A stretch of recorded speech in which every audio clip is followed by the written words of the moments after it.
सिंधु घाटी सभ्यता के अंतर्गत आज हम पढ़ेंगे व्यक्तिवादी दर्शन के लाभ और हानियाँ। तो सबसे पहले जानेंगे कि आखिर व्यक्तिवादी दर्शन है क्या। तो व्यक्तिवादी दर्शन का अर्थ होता है जो व्यक्ति को प्रमुखता देता है, जो विचारधारा व्यक्ति को प्रमुखता देती है और समाज को कम महत्व देती है। तो जैसे कि हमारे उपनिषदों में बराबर इस बात पर जोर दिया गया था कि कारगर रूप से प्रगति करने के लिए जरूरी है कि मनुष्य का शरीर स्वस्थ हो, मन स्वच्छ हो और तन मन दोनों क्या हो, अनिवार्य अनुशासित हो। ज्ञानार्जन या किसी भी तरह की उपलब्धि के लिए संयम, आत्मपीड़न और आत्मत्याग जरूरी है अगर आपको ज्ञान प्राप्त करना है। इस प्रकार की तपस्या का विचार भारतीय चिंतन में सहज रूप से निहित है। गांधी जी के नेतृत्व में जिन आंदोलनों ने भारत को हिलाकर रख दिया, उनके पीछे जो मनोवृत्ति अर्थात जो विचारधारा काम कर रही थी, वह व्यक्तिवादी दर्शन का ही एक अंग थी। और यही समझ के लिए विचार को समझना भी जरूरी है। आखिर की व्यक्तिवादी विचारधारा है क्या। व्यक्ति को प्रमुखता देना ही व्यक्तिवादी विचारधारा है। व्यक्ति के विकास को, एक सामान्य व्यक्ति के विकास को, एक ही व्यक्ति के विकास को प्रमुखता देना ही व्यक्तिवादी विचारधारा है। अब इससे एक लाभ तो यह हुआ कि जो हमारे गांधी जी ने जैसे आंदोलन चलाए, जन आंदोलन, व्यक्तियों को न्याय दिलाने के लिए, इंसाफ दिलाने के लिए अर्थात स्वतंत्रता दिलाने के लिए, उसका लाभ ये हुआ कि भारत स्वतंत्र हुआ। अब दूसरी ओर जो व्यक्तिवादी विचारधारा का कुप्रभाव क्या हुआ देखिए, जिससे भारतीय आचार्य अपने से भिन्न औरों के विश्वासों और जीवन शैलियों के प्रति चरम सहनशीलता के कारण उन झगड़ों से बचाते रहे। जैसे अगर व्यक्तिवादी विचारधारा को हम मानेंगे तो उससे केवल एक ही व्यक्ति के विकास पर अर्थात व्यक्तिगत रूप से सब अपने अपने विकास पर ही ध्यान देंगे, समाज की ओर वह उदासीन हो जाएंगे, समाज का विकास वह नहीं देख पाएंगे, जिससे क्या होगा, समाज खंड खंड हो जाएगा, टुकड़ों में अलग अलग बढ़ जाएगा। अब इसलिए जो आर्य लोग हैं उन्होंने क्या किया, जो जीवन शैली में है व्यक्तिवादी विचारधारा को नहीं लाने दिया और समाज को एक तरह से संतुलित बनाए रखने का उन लोगों ने प्रयास किया। अब एक व्यापक ढांचे को भीतर रहते हुए भी लोगों को अपनी पसंद की जिंदगी बिताने की उन लोगों ने छूट दी और साथ ही प्राचीन और अनुभवी जातियों को समझदारी का उन्होंने परिचय भी दिया कि आप अंदर ही अंदर अपना विकास तो करें लेकिन समाज की अनदेखी न करें। उनकी एक यह उपलब्धि क्या थी, बहुत ही अनोखी थी कि समाज में उन्होंने तालमेल बैठा के रखा था। लेकिन इसके उनके इसी व्यक्तिवाद का परिणाम क्या हुआ कि उन्होंने मनुष्य के सामाजिक पक्ष पर, समाज के प्रति उनके कर्तव्य पर कम ध्यान दिया। अब उन लोगों ने व्यक्तिवादी दर्शन को प्रमुखता दी, समाज को उन्होंने सुदृढ़ बनाए रखने का भी प्रयास किया, तालमेल बैठाए रखने का भी प्रयास किया समाज और व्यक्ति में। लेकिन क्या हुआ, उससे वह व्यक्तियों के सामाजिक कर्तव्यों के प्रति उनका ध्यान कम गया और हर व्यक्ति के लिए जीवन क्या हुआ, बढ़ गया और बधा रह गया। अब इससे उनके मन में एक समग्र समाज की कोई कल्पना नहीं आई और न उनके प्रति सामाजिक बोध ही आया। बोध का अर्थ है समाज के बारे में जानकारी, अर्थात समाज का विकास किस प्रकार से हो पाए, इस प्रकार की जानकारी उनके मन में नहीं आई। अब इस बात का कोई प्रयास नहीं किया गया कि समाज के साथ एकात्मकता महसूस हो। इस विचार का विकास शायद आधुनिक युग में हुआ हो। अब किसी प्राचीन समाज में यह नहीं मिलता, इसलिए प्राचीन भारत में इसकी उम्मीद करना गैर मुनासिब होगा। अब व्यक्तिवाद, अलगाववाद, ऊंच नीच पर आधारित जातिवाद पर भारत में कहीं अधिक बल दिया जाता रहा। बाद में इसी जनता का दिमाग इस प्रवृत्ति का बंदी बन गया क्योंकि लोगों ने व्यक्तिवादी विचारधारा को ही ज़्यादा महत्व दिया, भारत के लोगों ने। तो इससे क्या हुआ, व्यक्ति क्या हो गए, संकीर्ण विचारधारा आ गई व्यक्ति के अंदर और वह समाज का विकास नहीं कर पाया। और जो हमारे पूरे इतिहास में एक बड़ी कमजोरी है कही जा सकती है कि जाति व्यवस्था में शक्ति के बढ़ने के साथ साथ, जैसा कि आपको बताया गया कि जो आर्य लोग हैं उन्होंने जाति व्यवस्था बनाई थी, उन्होंने सबसे ऊपर ब्राह्मण रखा, फिर क्षत्रिय, फिर वैश्य और शूद्र रखा, जिसके कारण क्या हुआ, जो बौद्धिक विकास था वह नहीं हो पाया। केवल जो ब्राह्मण लोग हैं उनका ही बौद्धिक विकास हो गया, उनको ही जो पढ़ाई लिखाई के संबंधित है या जो बौद्धिक ज्ञान के संबंधी जो क्षेत्र है उसमें उन लोगों का एक अधिकार रहा और जो क्षत्रिय हैं, वैश्य, शूद्र हैं, वो इससे ज्ञान से अछूते रह गए। अब जिससे क्या हुआ, समाज का विकास क्या हो गया, अवरुद्ध हो गया और जाति की जो रचनात्मक शक्ति थी क्या थी, वो धुंधलाती गई। फिर अगला है भौतिकवाद। अब भौतिकवाद का अर्थ है कि जो भौतिक समाज है, हमारा भौतिक जीवन है, उसके बारे में जानना। अब हमारा सबसे बड़ा दुर्भाग्य क्या रहा है कि हमने यूनान में, भारत में और दूसरे देशों में भी विश्व के प्राचीन साहित्य को एक बड़े हिस्सों में खो दिया, क्योंकि अब बड़े हिस्सों में हम अपने साहित्य को संग्रहित नहीं कर पाए। अब ऐसा क्यों नहीं कर पाए? क्योंकि प्रारंभ में जब यह सभ्यता का आरंभ हुआ तो भारत में क्या था कि जो साहित्य को लिखा जाता था वह ताड़ पत्रों पर लिखा जाता था या भोज पत्रों पर, अर्थात भोज एक वृक्ष होता है, उसकी पत्तियों पर साहित्य के बारे में लिखा जाता था। लेकिन वह क्या होता था, कुछ समय के बाद वह समाप्त हो जाता था। अब उस समय क्या था, कागज का प्रचलन नहीं हुआ था, जिसके कारण हमारे देश में कोई भी भौतिक जो दर्शन है उसके बारे में हमें जानकारी नहीं है। अब प्राचीन भारतीय पुस्तकें अब तक भारत में ही नहीं मिली हैं, पर चीन और तिब्बत में इसके अनुवाद मिल गए। अब जो हमारे देश की जो प्राचीन पुस्तकें थी, आज यह हमें नहीं मिल पाई हैं, क्योंकि वह ताड़पत्रों में उसके बारे में लिखा जाता था और उसके अनुवाद, जबकि चीन और तिब्बत की भाषाओं में इसके अनुवाद मिल गए हैं, क्योंकि वहाँ क्या था कि वहाँ कागज का प्रचलन भारत से काफ़ी पहले हो चुका था। अब जो पुस्तकें खोई गई हैं उनमें भौतिकवाद पर लिखा गया पूरा साहित्य है। अब जो पुस्तकें हम लोगों ने खो दी हैं उनमें क्या था, भौतिकवाद पर लिखा हुआ पूरा साहित्य है। इसकी रचना आरंभिक उपनिषदों के ठीक बाद हुई। अब जैसे 6ठी शताब्दी का एक उदाहरण देख लीजिए, उसमें जो भास्कराचार्य प्रथम थे, उन्होंने क्या लिखा था, जो न्यूटन का आप गुरुत्वाकर्षण का नियम देखते हैं तो उसका आविष्कार भी किसने किया था, भास्कराचार्य ने किया था, प्रथम ने। लेकिन उसका हमारे पास कोई प्रमाण नहीं है, इसके कारण हम इसको साबित नहीं कर पाते। इस प्रकार हमने एक अपनी भौतिक विरासत को क्या कर दिया, खोकर रख दिया। अगर वह जो अभी हमारे पास होता तो विश्व में हमारे देश की क्या होती, एक साख होती, एक अलग ही छवि होती देश की। लेकिन हम लोग उस ग्रेविटी के नियम को अभी हम प्रूफ नहीं कर पाते, उसको साबित नहीं कर पा रहे हैं। यह भी क्या है, एक भौतिकवादी दर्शन का क्या है, एक भौतिकवादिकता के अंतर्गत एक हमारी क्या है, सबसे बड़ी कमजोरी है। अब जैसे क्या है, जो भौतिकवादी दर्शन है वो सिद्धांतों के खंडन के विशद प्रयास भी में भी रहा है। फिर भी इस बात में कोई संदेह कि भारत में सदियों तक भौतिकवादी दर्शन का प्रचलन रहा है।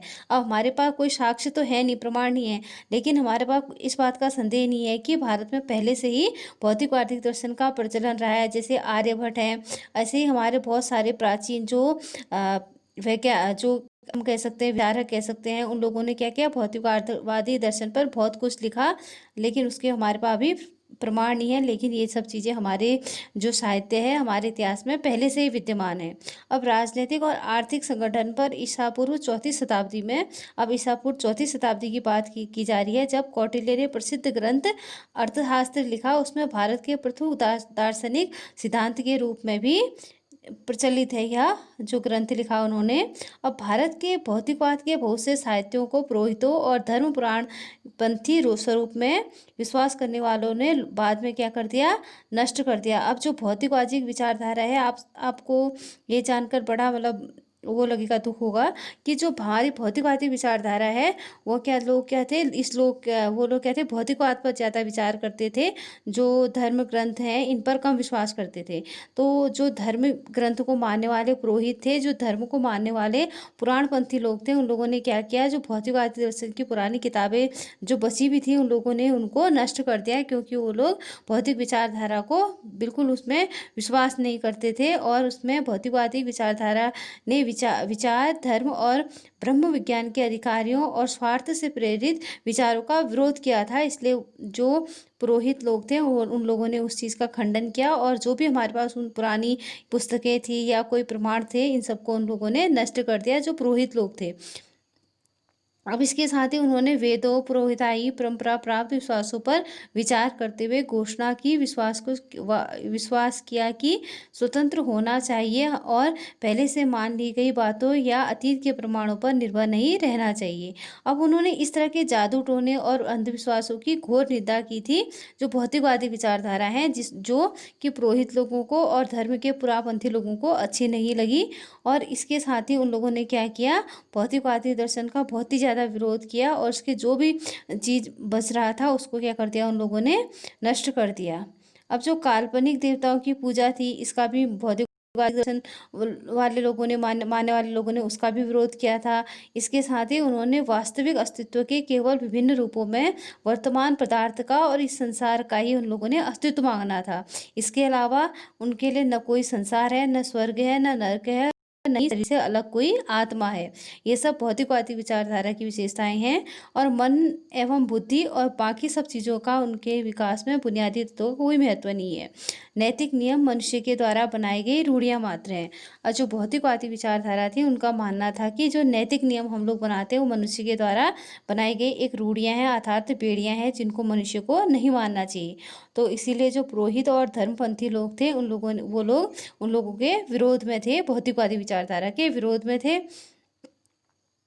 फिर अगला है हमारा महाकाव्य, इतिहास, परंपरा और मिथक। अब सबसे पहले जो महाकाव्य के बारे में हम जानते हैं, हमारे पास जो महाकाव्य के रूप में हैं दो प्राचीन धर्म ग्रंथ हैं, रामायण और महाभारत। अब इसको रूप ग्रहण करने में शायद सदियां लग गई थी, लेकिन बाद में भी इनके टुकड़े जोड़े गए। अब इसको काफ़ी समय पहले लिखे गए थे, जो धीरे धीरे बाद में इनको जोड़ के एक किया गया। अब इन ग्रंथों में भारतीय आर्यों के आरंभ के अंत का वृत्तांत है। वृतांत का अर्थ होता है कहानी। इसके विजयों का और उसके समय के गृह युद्धों का, जब वे अपने विस्तार पर रहे, अपनी स्थिति मजबूत करते रहे।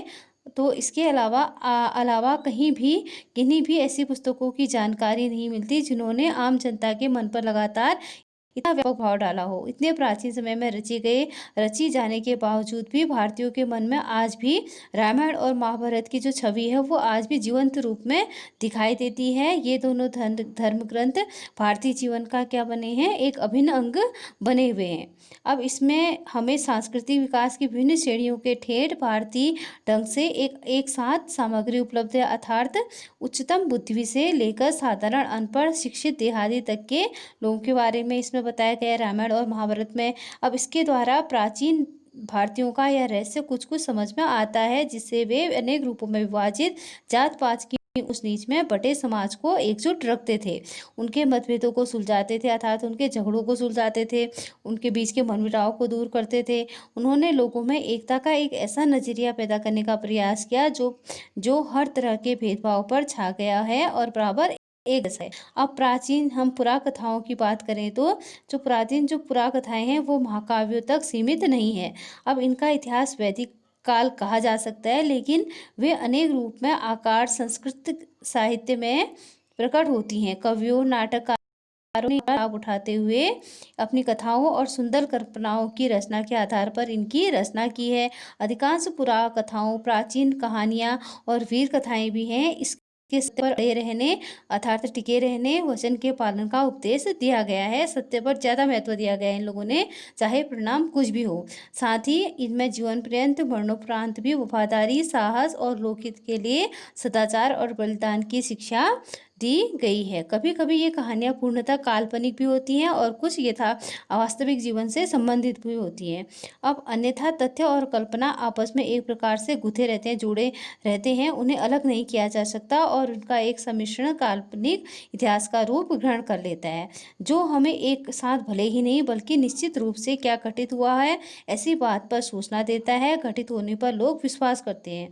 अब जो ये घटनाएं हैं वो वास्तविक भी हो सकती हैं, काल्पनिक भी हो सकती हैं। जीवन में इनकी स्थिति जीवन तत्वों को ही की जाती है, रोजमर्रा की जिंदगी की एक रास्ता और क्रूरता से खींचकर उच्चतर क्षेत्रों की ओर ले जाती है। अब यूनानी, चीनी, अरबवासियों की तरह प्राचीन काल में भारत में इतिहासकार नहीं थे, इसलिए हमारे पास आज उतनी चीज़ें संग्रहित रूप में नहीं है। इसी कारण हमारे लिए आज तिथियां निश्चित करना भी मुश्किल है, कालक्रम का निर्धारण करना भी कठिन है। घटनाएं आपस में गड़गड़ जाती हैं। बहुत धीमी गति से आधुनिक विद्वान धैर्यपूर्वक भारतीय इतिहास की भूल भुलैया के सूत्रों को खोज रहा है, क्योंकि हमारे पास उसमें इतिहासकारों की कमी थी और हमारे पास कोई साक्ष्य भी नहीं है इस चीज़ का। अब कल्हड़ की राजतरंगिणी एकमात्र ऐसा ग्रंथ है जिसमें इतिहास माना जाता है। यह इतिहास कश्मीर का इतिहास है।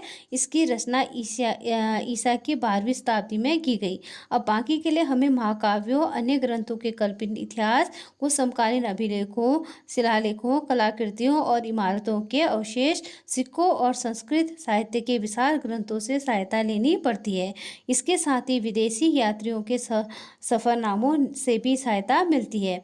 विशेष रूप से यूनानियों, चीनियों के और कुछ आरों के आने के, अरबवासियों के आने के हमें विवरण भी मिलते हैं इतिहासकारों के अनुसार। अब ऐतिहासिक बोध के इस स्वभाव का जनता पर प्रभाव नहीं पड़ा। यहाँ की जनता ने अतीत के विषय में एक अपनी दृष्टि का निर्माण परंपरागत वृत्तांतों, पौराणिक कथाओं और कहानियों के आधार पर कर लिया है। जो वृत्तांतों, पौराणिक कथाओं और कहानियों के आधार पर कर लिया हो, पीढ़ी दर पीढ़ी यह विरासत के रूप में चली आ रही है। अब इस काल्पनिक इतिहास तथा तथ्यों, दंत कथाओं के एक मिश्रित रूप का व्यापक प्रभाव हुआ, जिससे जनता को एक मजबूत, टिकाऊ संस्कृति की पृष्ठभूमि मिली। लेकिन इतिहास की उपेक्षा के कारण हमें दृष्टिकोण में क्या हुआ, धुंधलापन आया, क्योंकि उस समय लोगों ने इतिहास की उपेक्षा की, उसको एक संग्रहित रूप में नहीं लिखा। अब जिंदगी से क्या हुआ, अलगाववाद पैदा हुआ। तथ्यों के बारे में दिमागी उलझने भी बढ़ी, क्योंकि कोई साक्ष्य नहीं था, प्रमाण नहीं था, और सहज विश्वास करने की प्रवृत्ति पैदा हुई कि खुद ब खुद लोग क्या करने लगे, विश्वास करने लगे। तो आज के लिए इतना ही। धन्यवाद।